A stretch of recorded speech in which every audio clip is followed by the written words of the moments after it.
And I was in a very vibrant, active, very successful high school band program that I'd helped build and elevate kind of the level, but also the activity and involvement and, kind of understanding of instrumental music performance. And I did graduate work during that time, and then had decided it was definitely time for the next step. I was on my way back to graduate school to start a doctorate and was set to go to Minnesota. And then I put my name in the pool for this job, and one thing led to another, and next thing I got the job. So.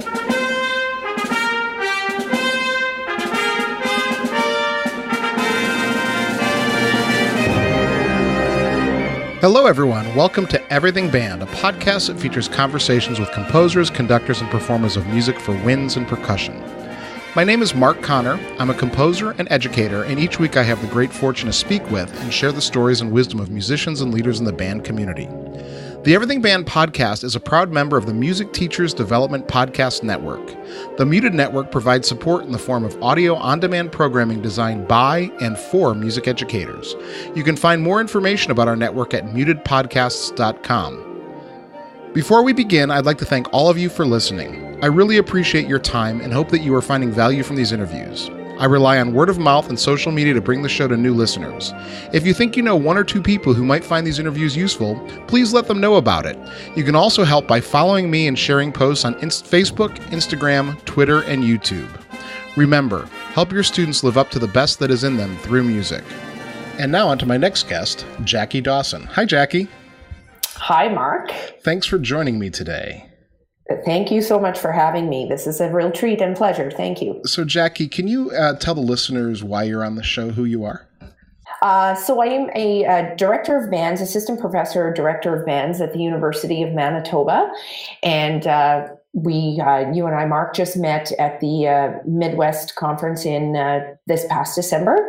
And I'm happy to discuss the landscape of the profession and my own journey, and I'm happy to answer questions about how our program is structured here in Manitoba and the sorts of activities we engage in, and we can talk a little bit about program philosophy, and just happy to engage in the dialogue and learn more about what other folks are doing. Can you tell everybody where you grew up and how you got your start in music?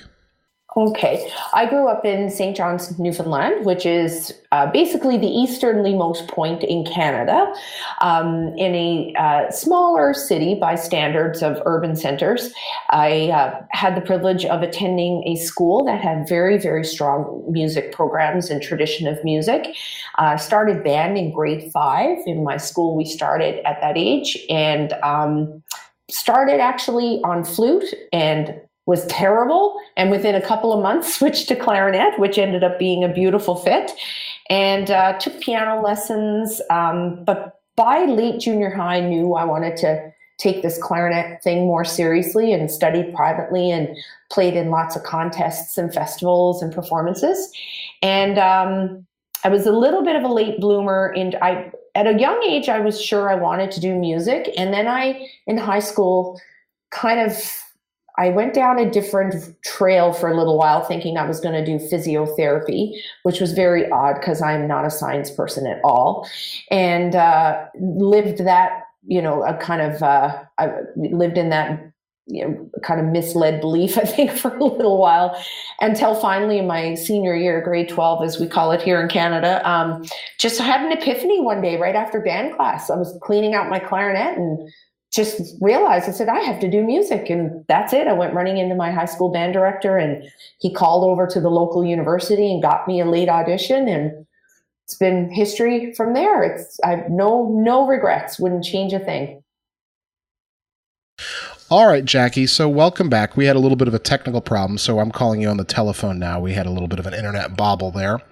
And so when we last talked, you were talking about your childhood, and I had a couple questions. And the one that I'm really thinking about is the switch from flute to clarinet. And I know that That happens to a lot of young musicians. And so how supportive was your teacher? Was that your decision? How did that all happen? That's a personal experience I have reflected on so many times in my career as a music educator, and actually has caused me to remain somewhat sensitive, because what happened was, even at that young age and not knowing anything about the mechanics of those instruments, I could not get a clear sound or an immediate response on the flute. And I had visions. I can see it. And bless her soul, my grade 5 band director, she is a beautiful, wonderful human music educator. I still am connected to her, and she was wonderful. And she was incredibly supportive. But I was seeing us all lined up at the mirror, taking our turns, positioning the head joint and trying to get the sound. And I just couldn't get a sound. And if I did, I knew enough to know that is not a good sound. And I don't know that it was maybe a few weeks, and I cannot quite recall if it was her idea or my idea to try clarinet. I cannot recall, but in either case, it was well supported. And it was a match. All of a sudden, this instrument just fit like a glove. I could get the sound I wanted. My physical aspects were what the clarinet needed, and it was a perfect fit from that point on.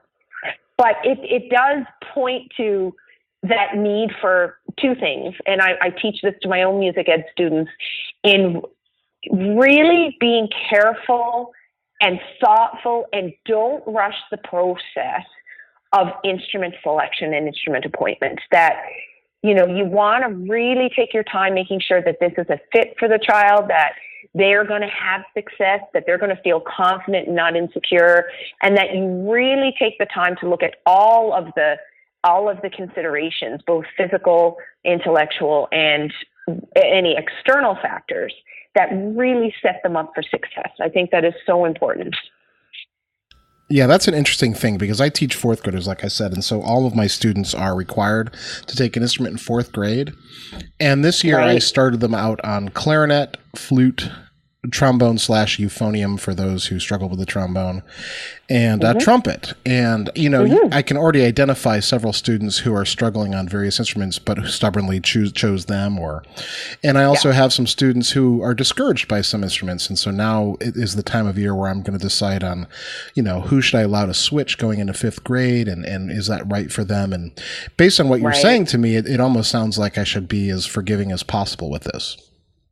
Yeah, and I think it's a balancing act, because we want to be as forgiving and sensitive, but we also have to keep our program moving forward. And if you have, 2/3 of the class switch instruments going in grade 5, of course it's going to set things back maybe a little bit.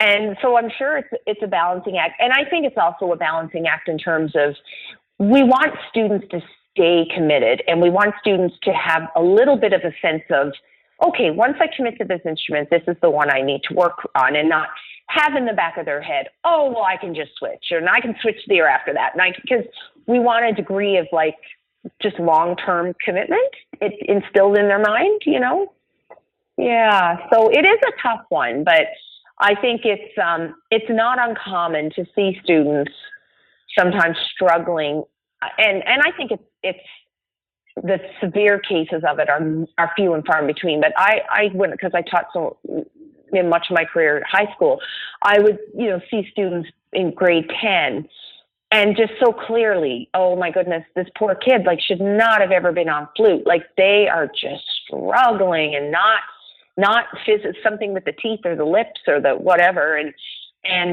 then I've even let students switch in grade 10, and then sometimes they find an instrument and just all of a sudden they're doing better in a couple of months on that instrument than they did in 5 years on the one they struggled on. Right. So it's interesting, yeah. Well, certainly. And, you also don't want to give the students the chance to kind of bail out anytime it gets hard, right? Because there's a point where the difficulty kicks in on every instrument. That's right. Exactly. Right. So it's definitely a balancing point. I think the main thing, with all teaching, is you just have to approach it with some compassion. That's right. Yeah. All right. So that just stuck out to me. So how about going to university? You mentioned you grew up in St. John's and you you went on to university. So I did what we call a 5-year integrated conjoint program that was music, Bachelor of Music Education, conjoint. Fabulous program whereby we had the opportunity to train in band, choir, and strings. And the program was very well structured in that you had sufficient methods, courses, pedagogy, and teaching experiences in all 3 areas. So when we graduated, well, prior to graduation, there was, rather than multiple student teaching placements, there was one major internship, which was a 4-month placement in a school full-time. And that's all you did for those 4 months. No additional coursework, no additional obligations at the university, just that was your job, to be immersed in that program. And although you were trained in the 3 areas, you could choose in that placement your major area, or what you'd hoped you would go on to teach. So I did grade 5 to 12 band, and it was a wonderful experience, and I had a wonderful mentor and collaborating teacher. And then went on to my first year of teaching. In Newfoundland at that time, in the mid-90s, employment was terrible. Nobody got jobs right out of school. There was a huge mass amount of people leaving the province in the 90s, in any field, really, going out to Ontario, Alberta, BC, wherever they could find work. I stuck around for 1 year, and I did primarily temporary positions, and did some choral, did some band, did some strings, whatever came up. And had a great time, learned so much, because you had to function on very short notice in whatever got thrown your way. And ended that year in a medical leave situation, replacing a teacher for 6 weeks in a junior high band program at the end of that year. And that was a great time to set me up and give me the experiences and the confidence and the portfolio to now be a bit more marketable for a more permanent job. And that was great. And then that summer I got a job in Manitoba. I started applying elsewhere and thought, I'm not going to stay here and just wait. I wanted to work so bad and was just hungry to get going. So I started applying elsewhere, and I fell into this opening in Brandon, Manitoba. That was junior high and high school band and choral, primarily junior high, and moved out here in 1997, and that's where my career began. I was very fortunate to fall into that job. So what's the credential process like in Canada? As far as, did you have to student teach? Did you have a certain number of courses? Just to sort of make that connection. So in Canada, in most provinces, you have to be certified in that province. And each province has different certification criteria. Most provinces, it's your degree, and that degree and the government mandated requirements are what validate your certification, basically. So now in a place like Ontario, it's a little different. They operate on more of a supply teacher or something. There's a different terminology, and you have to pass an interview process to even get in to be a supply teacher, which is a substitute teacher, and you have to have experience in that division in that capacity before you might even can be considered for a job. Here in Manitoba, it's not like that at all. It's strictly based on your portfolio, your experiences, your resume, your references, your strength as a teacher. So if you are deemed the most quality applicant for a job, it has nothing to do with whether or not you've taught in that school division before. You're the best applicant. And so I think it's a little bit more of, I think it's a fair process in terms of the way candidates are truly examined and looked at and considered for their potential. Mm-hmm. And so when you moved from Newfoundland to Manitoba, did you have to update your certificate? I did. Yeah, I had to apply for a Manitoba certificate. And at that time, there was some hassle. In Newfoundland, a second teachable was not required in order to have a teaching certificate. And Manitoba, they were just implementing this mandatory second teachable, which I did not have. So I ended up in some negotiations with them because it was literally just on the cusp of them implementing this, whereas up until that point, teachers who had a certain amount of band and choral training were able to claim choral as a second teachable, declare choral as a second teachable.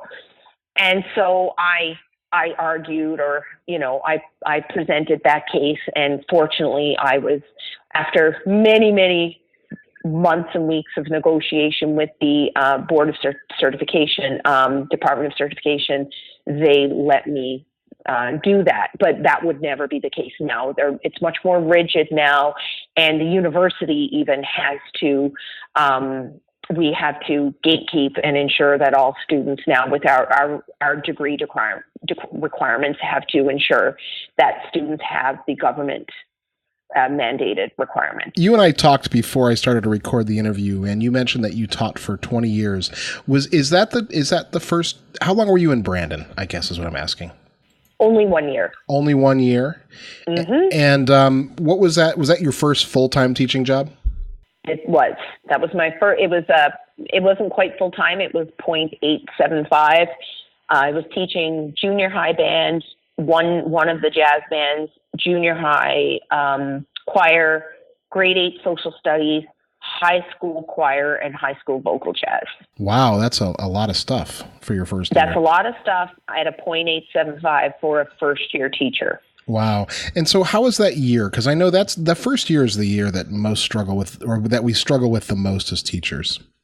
Yeah, it was a really hard year. And when I have it that the grade 8 class in that school that year were one of the most challenging classes the school had ever seen. Veteran teachers who were, teaching 30 years were struggling with these grade 8s. And so here I am, first year teacher, teaching all of these different discipline areas and juggling this academic class and I had grade 8s for band and social studies. It was very challenging. I will never forget it. There were days in that first year I thought, I'm not going to make it. I'm not going to be able to do this. It was really tough. So how did you make it? What advice can we pull from that? Or what lessons can we pull from that? I learned so much, and it did end up being successful. I can't say I felt truly successful with the particular grade 8 class. The grade 7s I had that year that I had started, I use that more as my barometer, because you can really believe you're not meant for this career. You really can. If you're having a hard enough time, it's very easy to convince yourself that I'm obviously clearly not cut out for this. So whether it was conscious or not, I tried to use the grade 7s and the high school students a bit more of my barometer as to, is this successful? Is this going well? And it was. I had a wonderful time with those grade 7s that year. They learned so much. They developed as an ensemble. They were caring. They were empathetic. They were invested. They were excited. It was a very collaborative music making process. And it was a joyful classroom. And by June of that year, when we sat back and we did our little classroom debriefing, and I'll never forget having them all sitting on the floor, and I'm standing at the whiteboard, and I say, okay, we're going to make a big list of everything we learned this year. And I knew kind of what I wanted to see come out of this conversation, but I didn't know where it would go. And so, of course, and they are, so excited, and they're raising their hands, and, we learned breath support, and we learned our B flat, E flat, and F scales, and we learned articulation, and we learned phrasing, and the list is building, and we learned balance, and whatever. And then all of a sudden, and those things were all important, but then the conversation started to shift, and I started to hear, we learned work ethic, we learned commitment, we learned how to be together. And I'm listening to these responses from these grade 7s. We learned about community, and we learned about teamwork. And I'm almost in tears watching these little grade 7s say these very profound things. And we stepped back and we all collectively looked at this big list on the board. And I went, we had a good year. That was a good year. And that was the group when I did leave that job after that year, that was the group I did not want to leave, because I knew, we were going to have just such a wonderful time in the years to come. So that was what got me through, was knowing that was going. And then on the flip side, with the high school students, it was going incredibly well. I was doing the high school choral program, and that was going really well. So that little blip in the middle with those grade 8s, as challenging as it was, and I never overcame it, and I never really turned it around. We survived and we got through, but it was never where I wanted it to be. I tried not to take it too personally, because there were serious issues with the dynamics of the group and the behavior of the group and the way they collectively went about business in any classroom in that school. I tried not to hold myself fully responsible for it, and tried to look at the things that I was doing well and where we were seeing joyful, productive experiences, and tried to focus on the positive, even though I know I didn't every day. I know I didn't. I think one of the things that's interesting about teaching is that in every new position I've been in, whether it's been at elementary school or middle school or high school or college or even graduate school, buy-in takes time no matter what. In some classes and some groups, the buy-in doesn't happen for a very long time, and it can be really frustrating. Yeah, exactly. Yeah. There's really no way to rush it, is there? No, it does. And I don't think it matters even if you're a first-year teacher or, a 20-year teacher. I think whenever you're starting somewhere new, creating your culture, creating your community, and developing the relationships and the trust, and creating the buy-in, and getting students to get on board with your vision and your approach and values, it takes time. There's no getting around that process. You have to go right through it. Yeah. Isn't it an amazing thing when it happens that day they come in and set up and they start to play? Yeah. And you look at, and you think to yourself, wow, how did that happen? Yeah. Yeah, that's right. Yeah. Yeah. Yeah. So where did you go next? Then I went to a community just north of Winnipeg called Selkirk, Manitoba, just a kind of about 40 minutes north. No, sorry, not even 20 minutes north of Winnipeg. And I was in a high school there, grades 10 to 12. And it was a kind of a catchment school for a small community in all the rural areas.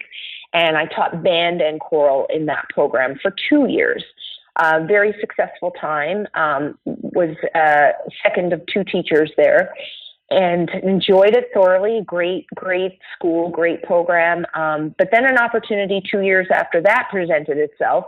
And I'm so fortunate. These programs and these opportunities were presenting themselves, although sooner than I ever wanted them to, because, I never wanted to leave students, and I always wanted to see things to the next step, but they were opportunities that were too good to pass up. The next opportunity that presented itself after that one was the school. Then I ended up for 16 years, was a school in the heart of Winnipeg, Vincent Massey Collegiate, a very outstanding band program, and ended up there for 16 years. And at that point, I was no longer doing choral, which was the big draw to move to that job, that I could really now just focus on my love and my passion in the area I felt I could make the biggest difference.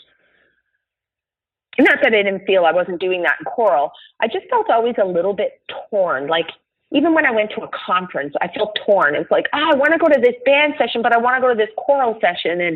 And in terms of professional development, I felt torn. And, in terms of festivals, I was really taxed, because I had to go to the choral festival. I had to go to the band festival. And I felt I had to do double of everything, because I was in 2 disciplines.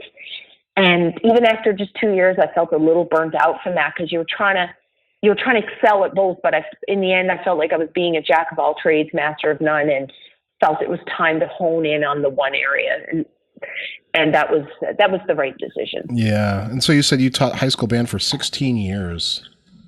18 if you include the school I was at for 2 years. Sure, yeah. Sure. And so what did your program look like? And we're going to get to the University of Manitoba, I promise, but what did your program look like? It was quite small when I got there, and I shouldn't say small, but maybe contained. It was grade 10 to 12. There was a grade 10 band. There was a combined 11 and 12 band. There was one jazz band that was half a credit. It met once or twice a week at noon hour. Kind of, it wasn't extensively active. Like, it served the purpose, but it was, like I said, half a credit. So there's only so much contact time.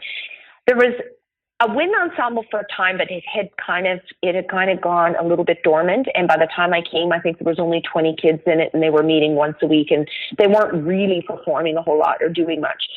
So I entered into a program that was quite contained and healthy, very healthy. Veteran teacher, had been there for 23 years, a remarkable music educator, amazing human. And, but she was the only teacher there. And so she made the choice to keep it contained, which is, I respect very, very much. She said, this is as much as one person can manage, and I like this format, and that's where we're going to keep it. And she did a great job. But there was, with every person comes a different, and I was younger and hungry and, thought, had a fire in my eyes kind of thing for, okay, what can we do next? And saw lots of possibilities, and had a very supportive administrator who was 100% behind, okay, what are the next steps? And he actually said, give me your 5-year plan. What does this program look like in 5 years? And we're going to make it happen. And so within 3 years, in the first year I started there, I expanded to 2 jazz bands, full credit. I resurrected the wind ensemble and got them meeting twice a week for full credit. So already in that first year, we had basically increased by 2 full ensembles, and kept building that and building the level, building the kind of the activities, changing some of the things we did. I started an annual retreat each fall, an intensive retreat where we left town and we did fundamentals and building community and building skills, and brought out symphony players. And so just, adding different things that were ways I thought we could build the community and build the investment and the experiences the students would have. And it was proving very successful, and the artistic level and the buy-in and the shift happened by the 3rd year. It really started to kind of explode in terms of that buy-in and that level, and that the program was functioning at. And by that 3rd year, I think we had to hire a second person. Yeah. So he came on half-time. My teaching partner was Bill Christensen, another veteran, outstanding teacher here in Winnipeg. Remarkable music educator. And that was a gift to the program. And we set it up so that he was a concert band / could do anything in instrumental music, concert band, jazz band.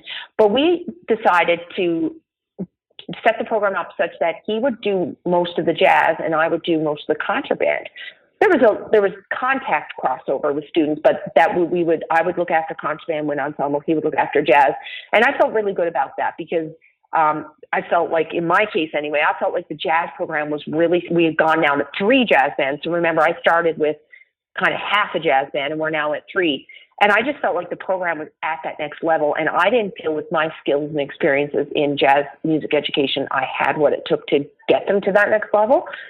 So I thought this was just a gift to get Bill involved. And then he really took, the program, the jazz program at that school took right off. And it was remarkable what we saw happen in the whole program. And now, since that time, the grade 9s have come into the school. And so now the current status of the program, then a few years after that, we had to hire, he became full-time, and then we had to hire a 3rd person for a small portion. The program is now 3 concert bands, a wind ensemble, 4 jazz bands, and a jazz small ensemble. And when I started there 20 years ago, it was 3 ensembles. Yeah. So that's really remarkable. It's not just the amount of ensembles, it's the culture of the program. That's a beautiful thing. Yeah. You talked about that several times in there. You mentioned building community and doing things to help the students come together. You talked about trips for lessons, and you also talked about giving up jazz or giving up your stake in that to hire Bill, someone who could be better at that. And so it sounds a lot like that the idea of culture is what really came through, and you just said it at the very end. Do you have any more thoughts about building culture in a program? It seems this is one of our themes that's emerging today. Yeah. That's a huge passion of mine. In fact, I've many, many times been asked to come speak to music or school divisions and music teachers and at different conferences about this notion of building community and culture. And I think it's just, everywhere I go, that's my priority, where no matter what level or grade or, institution I'm teaching at. I just think at the heart of that is that we're community, we're groups of beings who desire healthy and happy relationships. And I think when we're in community, in anything, whether it's sports, music, any kind of special interest groups, I think what draws us to want to be in that place and in that space is the relationship and the connection we have with others. And I think with young people, whether it's junior high or even university, I think the power of that relationship and the way that interaction brings them fulfillment and brings them a sense of identity and pride, I think is huge and is incredibly important, not only to the community itself, but to the individual's sense of worth, their sense of belonging, and their sense of contribution. And I think people feel really good about themselves when they feel that they're making a difference. And whether they know it or not, 15-year-olds like to know that they're making a difference and that they're making a contribution and that they're part of something that matters. And I think as soon as we create that culture and that awareness around, I'm making a difference, I'm part of this beautiful thing we have going here. And I'm a firm believer in making sure that even if a kid knows, you know what, I'm not the greatest trumpet player here, but boy, do I make a difference. And that was always my goal, was that every kid down the line felt humanly important to what we're doing. And then that they empower one another and they support one another and they look after one another. And then likewise with the parents and then the greater school community, that everybody feels that they have a stake in this beautiful thing, this beautiful culture and community, and that everybody's contributing and everybody yet is also receiving something back from it. And I think once that beautiful recipe is happening and that synergy is happening, I think that is what fuels a healthy, productive, and progressive place, and keeping that synergy alive. And it doesn't say there aren't setbacks and there aren't stronger years than other years, or there aren't years where you struggle with certain elements of student engagement and buy-in, and that, you know, as students and culture and society and student, you know, the mindset of students evolve over the years, it is a struggle and it is a challenge. But I think at the heart of it, I think that's where we find some success. And I think if we think deeply rooted about how we're going to get there, as opposed to just the product of what we're doing, but that if we create that strong foundation and that process-oriented approach, I think then we create that culture. And I think that culture is hard to kill that once it's there. Yeah, and the opposite's true as well. Once the culture's poisoned, it's almost impossible to get it back, or it seems like right. It. Yeah, or at the very least, it takes many years to reinvent it, right? So that was wonderful. I think that culture that you mentioned is so important, and I'd love to hear you talking about that. But we should talk about your move to the University of Manitoba. Now, you mentioned that you were about to go to Minnesota to get a doctorate. Mm-hmm. Yeah, I had applied to a couple of schools and was successfully accepted. Several challenges. I had to move a family of 4. The financial ramifications, the timing with my school division, taking the risk of the 2-year leave. And after that 2 years, do I go back there? Do I just cut the tie and start applying for academia, and all of the unknowns? They were very difficult decisions to make.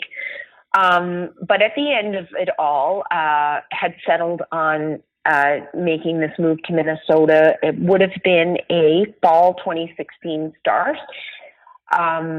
And we were going to do it. We were going to take the plunge and do the 2-year move. And it being close proximity to Winnipeg, that was also comforting. And in terms of moving the family, was important to us. And then right around that time of that acceptance, and when I had said, yes, I'm going to do this, this job opened up here.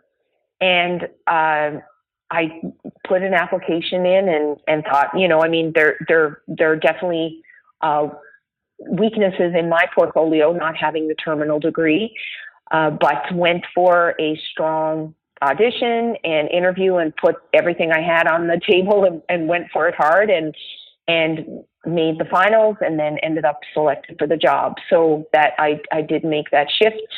This is a university in close proximity where I just taught for the last 16 years. And, I felt very, very committed and passionate about contributing to my community, and was over the moon about having a chance to take that next step and continue to invest in our local community, and just at a different level. And was willing to plant roots there and stay. It wasn't going to be a stepping stone. It wasn't going to be until the next thing. It's like, no, I will, this will be where I retire. And I was happy with that.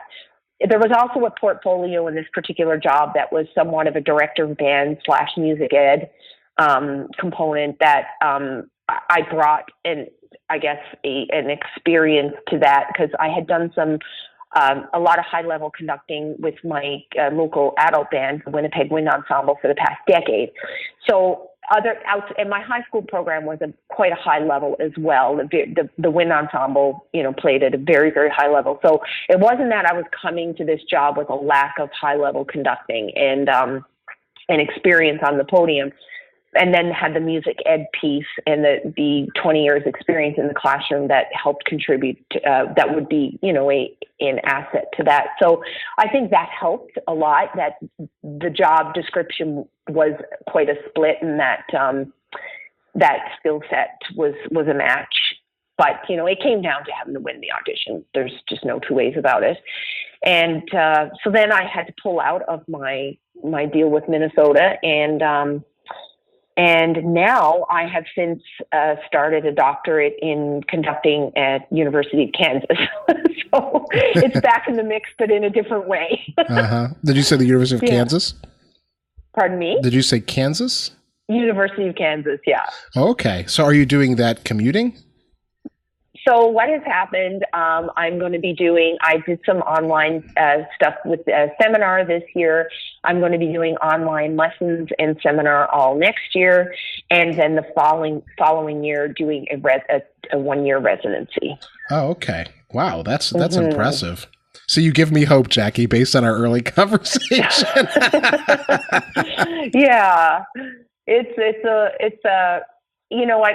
I have to believe that timing is right. Timing is everything, and everything happens when it's meant to, and that this was just all meant to happen now. And I'm just going on faith that this is going to work out as it's meant to. Right. Sure. Yeah. That's a good attitude to take.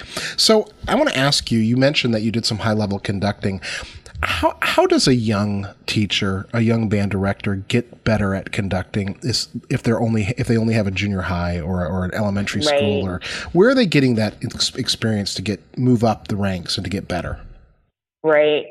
I think there's two parts to that. One is to get better for your current situation, and then the other part of that is how do I advance in terms of developing a skill set that would be qualifying for conducting something at a higher level. And I think they're kind of two separate things. But in terms of it, just improving oneself in their current situation. I think it's important for middle school band directors to always believe that there's an element of artistry always, a next level of artistry always possible with young students. And I think it's so important not to become complacent or think, oh, well, that's as good as it gets, or, well, they can only do this, or I only see them that often, or they're not really invested. They're sports kids. I think it's very easy to, I don't want to say make excuses, but to justify why we're not getting to that next step. And I think young elementary and middle school students are so possible of playing musically and artistically and always elevating. They're smart and they're capable of so much. So I think it's holding ourselves accountable to a high level and expecting it of them. And that's not in a way that makes it an uncomfortable or unpleasant music room. I think it's exciting, and I think it's what engages and makes students want to be there.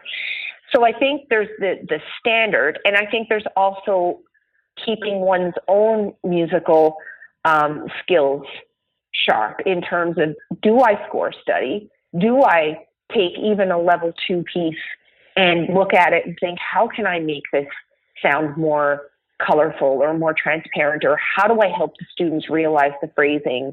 How do I create a musical, how do I create artistry out of this grade 2 work that gives the students a feeling of a musical experience that maybe they've never felt before? And I think it's important to keep digging for that and keep looking for those deep experiences that I think grade 7s and 8s can absolutely have. And I think even middle school band directors have to realize that their gesture does affect the students, that their gesture can have a profound effect on sound and how students move air and how students hold their bodies and how they engage. And I've seen this firsthand time and time again with young students, even when I'm adjudicating at festivals, and I'll just do something simple with my body or my hands, and they do it. They go there. And it's beautiful to see it, and they're so capable.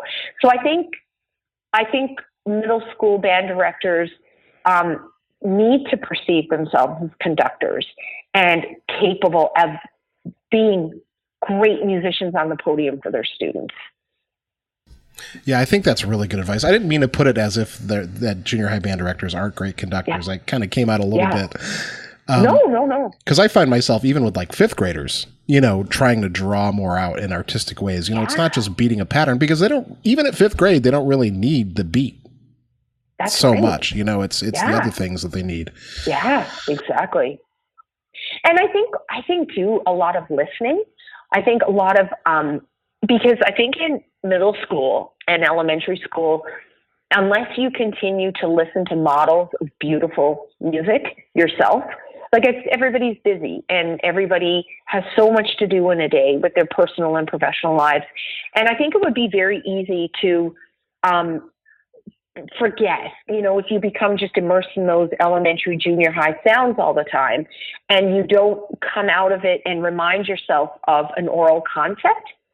Not to say that those sounds that are being made every day aren't beautiful. That's not what I mean, but that you always have to go back to an oral concept and good examples, and for yourself and for your students, to always be reminded of the beautiful sonority that can be wind band, and the beautiful masterworks and the beautiful compositions that exist, and how do we get to that next level, and listen to Eastman Wind Ensemble with the grade 6s and discuss why is it so beautiful and how can we make one more step to that sound, and I don't know, and I think it's because of the rat race of the job and the profession, and I get it and I appreciate it, that I think if anything gets cut off the list in a busy day, those are maybe the things that a teacher might go, oh, I don't have time for that. I don't have time for that. I've got 100 grade sevens coming in today, and I just don't have time to think about that, right? And I appreciate and respect the amount everybody is trying to accomplish in a day. But I think that's important in keeping, to answer your question, to elevate one's musicianship and awareness of possibilities. So you mentioned masterworks and playing the very best. Now, you and I were introduced by Pete Meakin. Mm-hmm. And so I want to ask you about working with composers and what that means to you and your program. Yes. I am a huge proponent of performing the most current or newer works and meeting composers and exposing the students to composers that are writing for us in current day. I think for several reasons. I think the genre is constantly evolving, and I think it's important for us to be part of that. That's part of history and part of change. And I think also to support the composers and to support, to be part of the evolution of our genre, and to be the voice that's taking us from decade to decade. And not to mention the incredible value in being able to work directly with the composer, whether it's through Skype or just phoning them up or emailing and asking questions about the composition, being able to produce a recording, maybe sometime, in some cases, the only recording of that work. I think it's important to be part of consortiums so that we have a collective fiscal as well as, artistic contribution to work. So I haven't done as many as I would like, but I try to make sure every year, and I mean, I'm only 3 years into this job, that I'm part of one commission a year if possible. Right. And so have you done any specific commissions yet? Have you had the opportunity? Yeah. So the first one is we were part of the consortium for Steve Daniels' Into the Silent Land that was written in 2017 for the in memory of the Sandy Hook shooting. And we were the only Canadian ensemble part of that consortium. I wanted to be part of it. Just first of all, I love his music, and I think he's doing great work, and I wanted to support that. I felt compelled because of what the commission and the piece was about. And we also had a stake in it, in that one of our former faculty members, who's no longer with us, is now back in Connecticut, lost his daughter in that tragedy, his grade 1 young daughter. So that hit home. That hit home pretty hard. Yeah, and Steve Daniels from that area, if I recall. That's right. And actually, he attended Sandy Hook Elementary.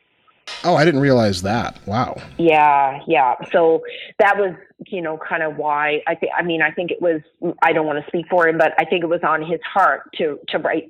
But of course, I think he was also approached and maybe encouraged because of that strong connection. And it was the highlight. We performed it this year. We premiered it in December, shortly before the anniversary of the shooting. And we performed it again just recently on tour in Alberta. And it was the most powerful experience of our year.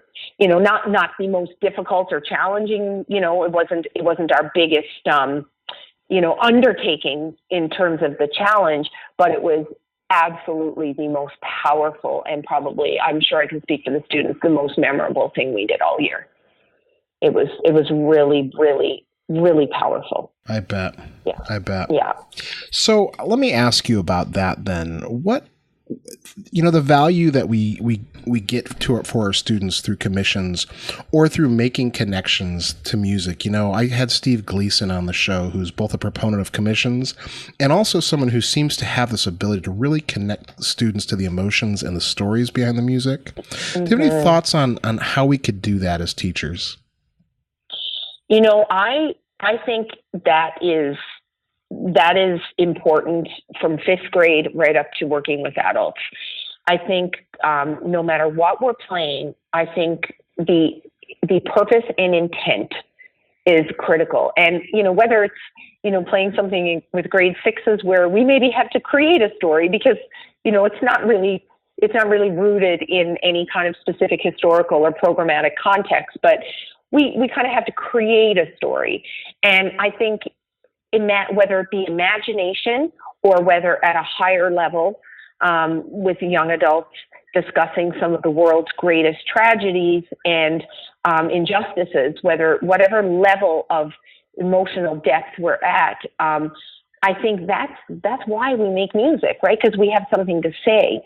And whether it's a 12-year-old or a 30-year-old, I think that sense of purpose is what we always have to get back to. And we have to, as much as we have to serve the technique and we have to serve the skill development and we have to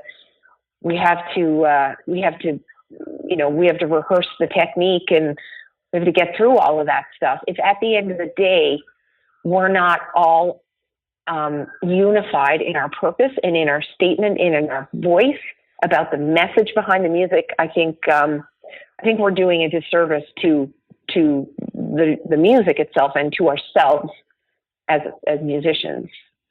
So, Jacquie, at the end of every interview, I ask a set of questions of each guest to kind of create a sort of a common reference point for everybody. And so I'd like to ask you these, if that's okay with you. Sure. And the first one is, where do you draw the line between healthy and unhealthy competition in music? I think the only healthy competition, in a sense, in my mind, is just as long as it's just about realizing excellence and potential. That it's for the sake of the ensembles realizing its full potential, committing to excellence for the sake of the beauty of the music and the purpose of the music, and that as I spoke about a moment ago, that the message in the music be the priority. I think competition to win is not always about that. It can be, but I think it's important that why we do what we do is because we have something valuable and special and important to say, and that we're about humanity, and we get to express that through music. And I think as long as the competition preserves healthy priorities, I have no problem with that. But I think it's unfortunate when that an element of competition can overshadow the heart and the beauty of why we do it. So, Jacquie, one of the things that I struggle with, everyone struggles with, is the idea of how do we balance out all the things that we do as music teachers. And so how have you found balance as a music educator? Mm-hmm. It's tough, and I think everybody struggles with it. And you're right; it can be a very consuming profession, and there's seems to be never enough hours in a day. I think it's important, and I certainly have not gotten this right completely, or certainly I'm not a model representative of this, but I think, and I see some of our younger generation doing a bit of a better job at this, I think. I just think it's important to have other things in life that you love, and that it's not 100% the job.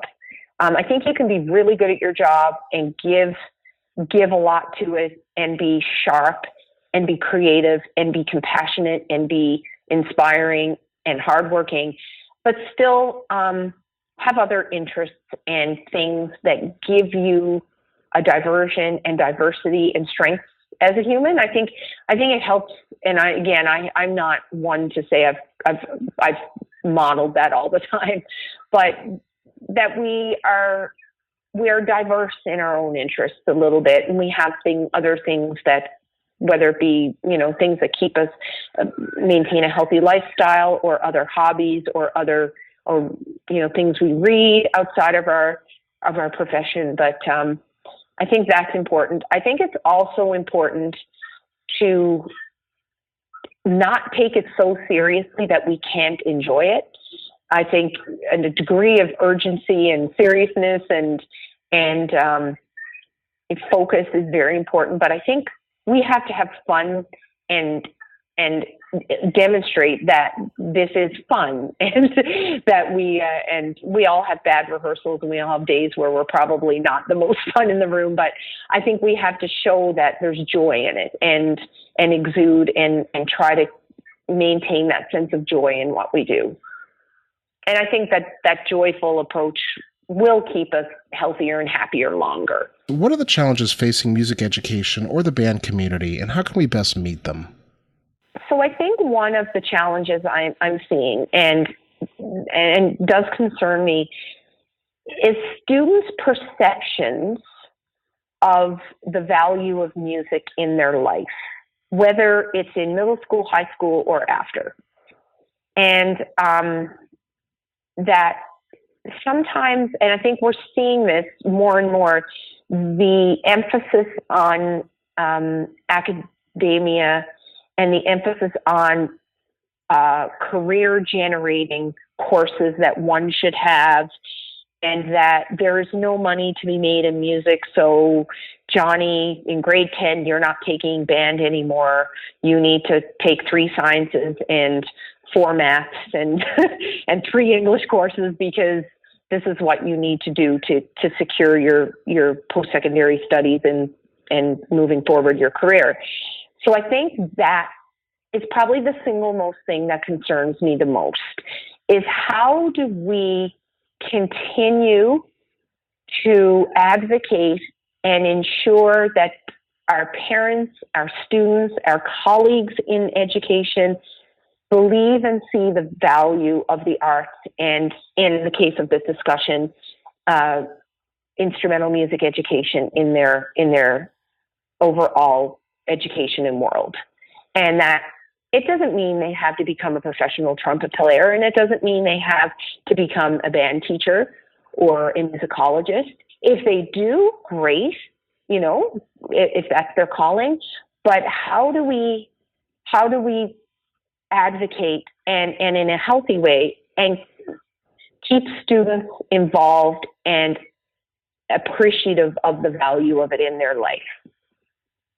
Because I think it's becoming, I think in really strong programs where the tradition of excellence is untouchable, I think it's safe, because it's an institution unto itself in many schools in North America, and students are going to take band no matter what. It's just so alive and well, and that's great. But how can we get more schools and stronger percentages of precipitation. We don't need more of that in Canada. Participation in our programs and healthy numbers, and not just for the sake of numbers, but for the sake of the fact that they know it's enriching and beautiful and provides an experience unlike anything else, and that they in turn then go on to be ambassadors. And hopefully continue to make music after high school. Like, nothing brings me greater joy than going to my university campus band on Tuesday night and seeing 75 people in the room, 65 of whom are in other faculties or in other professions, but they cannot put down that clarinet. Like, that just to me, that's where it's at. That brings me the greatest joy, seeing these people in other faculties going, I can't not play. I don't necessarily want to do it for a career, but I want to make music. And I think just if our society has more of that, I think we're healthier and better for it. And I think that would be the growing concern. And then, of course, the issues around cutbacks or perceptions of its importance in school divisions and school districts, and ensuring that there is emphasis on the arts and protection around the arts and protection around jobs, and securing the best teachers to teach in those positions and caring about it enough to make sure the best teachers and the teachers are looked after, that teachers are well looked after and healthy and supported, that they feel that they're supported in their cause. All right, Jackie, if I could give you a time machine and it was set to your high school graduation, what would you tell yourself? What advice would you give yourself? I'm really happy with the life I've chosen, and I'm really happy with the things I get to do every day, and I love what I do, and I wouldn't change any direction, but what would I tell myself? I think I would tell myself I think I would go back even before high school graduation, and I would tell myself to, some specific skills that I felt as a future music educator I would have needed even more. I would have tried to build on those skills even more at an earlier age. Maybe just some specific skills musically that would, need to be part of my ongoing, development as a teacher. For example, I wish I didn't stop taking piano lessons in grade 9 or, those sorts of things. I would take those years back and try to maintain some of those skills. I think I would tell myself, I would definitely encourage myself to be confident and to although I feel that I was, and that I took steps and I did what I had to do to get my career off and running, and I was brave around that, and I feel proud about that. But I think I would just tell myself to just take in every moment, to not, I think I probably was a high stress individual through my 20s, and I would tell myself to not worry so much and to try to trust the process and trust myself and trust that I was doing an okay job, and to enjoy life and not worry about it so much. I'm not sure what I would say, Mark. That's not a very good answer. I don't think that's a great answer. I think you gave a lot of answers there. Yeah. Okay. Yeah. If you had a choice, what would be the final work for wind ensemble or band that you would like to conduct, and why? There would probably be something I've not conducted yet. We have our bucket list things, and so and whether or not I will ever conduct them, who knows? But I think, one of the Maslanka symphonies, like probably Symphony 4, that would be, a major bucket list piece. Schwantner and the Mountains Rising Nowhere, Colgrass, Winds of Nagual, maybe Messiaen, exspecto. Those are a couple, like total bucket list. But I think would be, probably maybe Maslanka 4. Mm-hmm. That might be the most common answer for that question. Yeah. I think, his music is just so, I think I program one piece by David Maslanka, at least one every year. Sometimes two. And it's just such powerful. It just resonates so, like, spiritually and just in terms of introspection. I think it resonates, we're all struggling humans, right? And we're all humans that are searching. And I think we identify with him. I think we identify in some ways with, those complexities in life. And that, I think his music it resonates with ensembles. All right. Is there anything coming up that you'd like to share or promote? We're just at the end of the term now, so I'm feeling a little like I'm in that I'm in that neutral zone of can't think about next year yet, but I haven't totally wrapped up this year yet. All right, Jackie, how can people get in touch with you? University of Manitoba faculty, Desautels faculty of music website. We're all listed there. Right now, my primary mode of communication is email, jacqueline.dawson@umanitoba.ca. But on our faculty website, we have faculty profile pages where you can get direct access to most things. That's probably the best. Great. Jackie, thanks so much for your time. Thank you so much, Mark. It was a really, really nice conversation, and thank you for the really thoughtful and well-constructed questions and opportunity to look really big picture at our profession. It was a real pleasure to speak with you.